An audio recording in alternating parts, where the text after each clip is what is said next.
Енді екі жағаны осылай бірдей бүктейміз де екеуін тура қайыратын жерін белгілеп аламыз. Екеуі бірдей болу керек.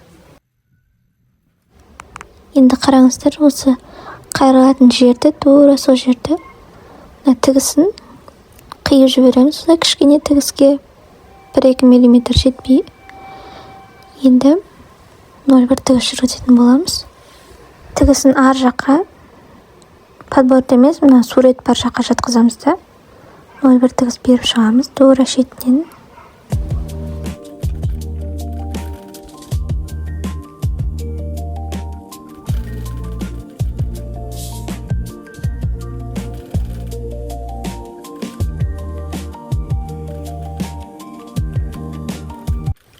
Ең ұшына дейін бердік. Енді жақсылап аударамыз осы жерді. Бұрышын шығарттырып қайшының көмегімен.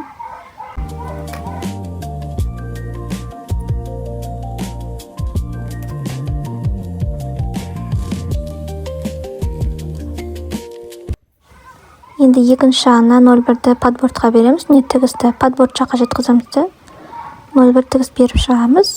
Осылай юбканың астынан жаңағы жағаның қайырылатын жеріне дейін.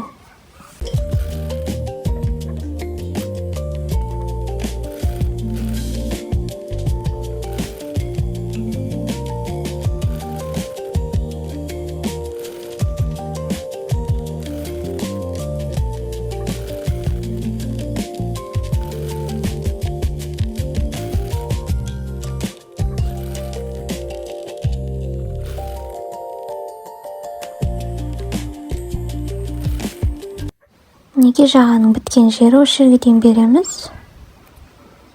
Мұқият қараңыздар. Бір жағы подбордта тігілген, бір жағы алдыңғы бойға тігілген. Енді жақсылап үтіктеп шығыңыздар.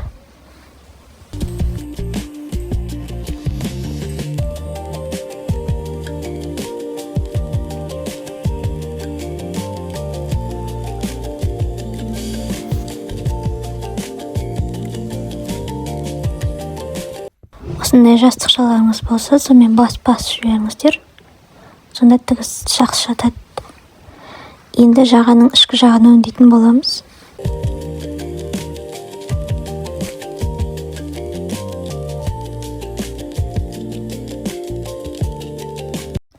Өткен сабақтарда алдыңғы бойды осылай сызып алдық, 1 сантиметрден.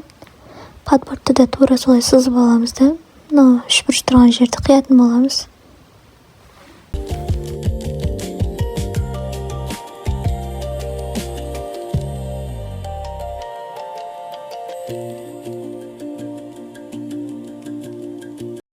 Дайын болған кейінде осылай тұрады. Міне мысалға мына 1 сантиметр ішке қарай тігіліп тұрады.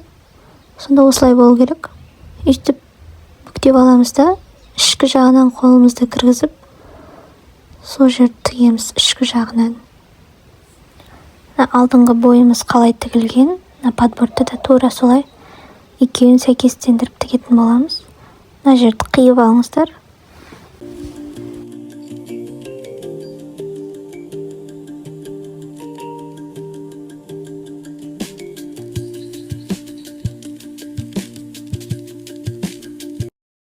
Енді осы жерде ептілік керек.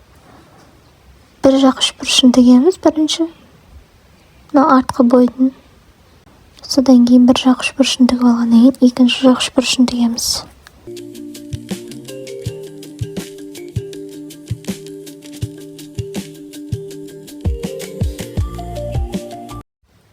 Міне видеода көрсетілгендей 2 сантиметрде ғана тігеміз, себебі ары қарай аударып тіге алмаймыз, ар жағына кіре алмаймыз.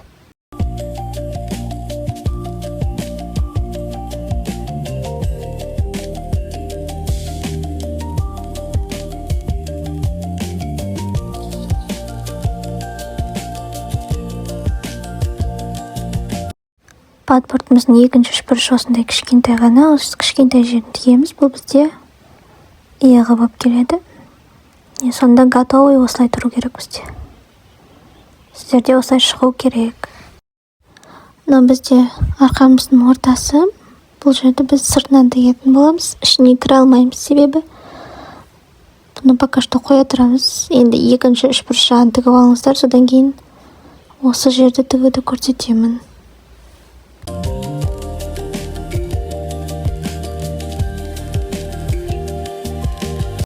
Міне осы екінші жағын жаңағы дәл солай тігеміз.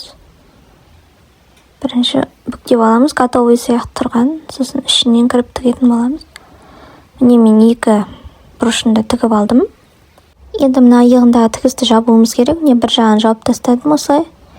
Екінші жағын жабуды көрсетемін. Мені подбордымызды қайтадан ішкі тігісімізді аударамыз. Ішкі тігісіміз керек бізге. Осы жерге бейка тігетін боламыз. Бейка тікпестен бұрын 0,5 мм-ге қиып алып тастаймыз. Осындай кішкентай керек бізге тігісіміз.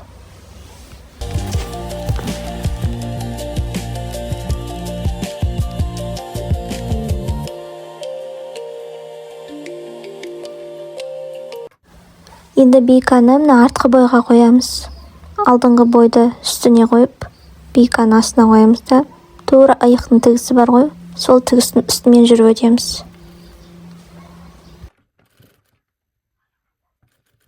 Аяқтың біткен жеріне дейін ғана тігеміз де, артын қиып алып тастаймыз, керек емес. Енді осыған дейін тіккен тігісімізді қайталаймыз. Міне бейканы бір қайырамыз да, тігісімізді жауып қайырып булавкамен қадап аламыз. Немесе қолмен көктеп шығамыз да машинкамен тігеміз.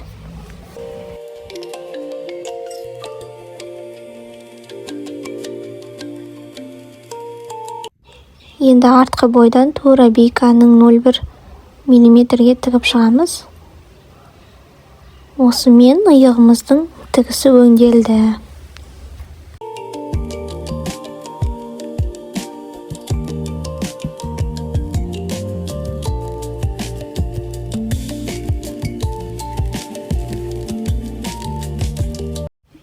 Мінекей иығымызды өңдеп алдық. Мына үшбұрыштар жерлерін тігіп алдық. Енді бізде мына ортасы ашық болып тұр ғой, соны тігеміз. Қараңыздар, астында тігісіміз көрініп тұр ғой.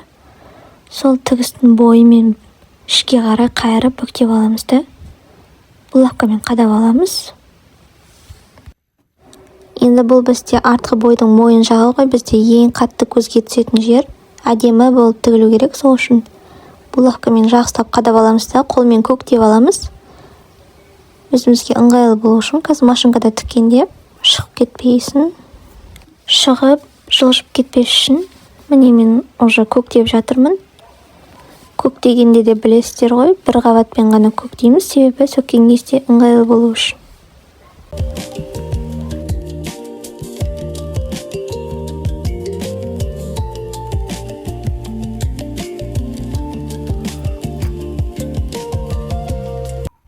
Міне ашық жердің мойын жағын барлығын көктеп алдым. Енді сыртқа аударамыз да, міне сыртқы жағынан тура түбіне тігіп шығамыз. Міне.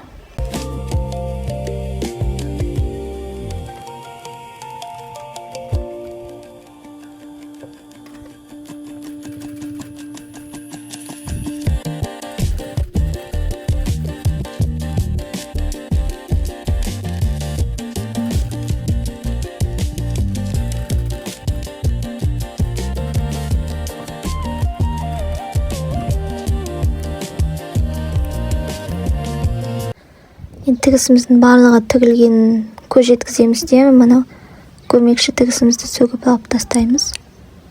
Осылай болып шығу керек.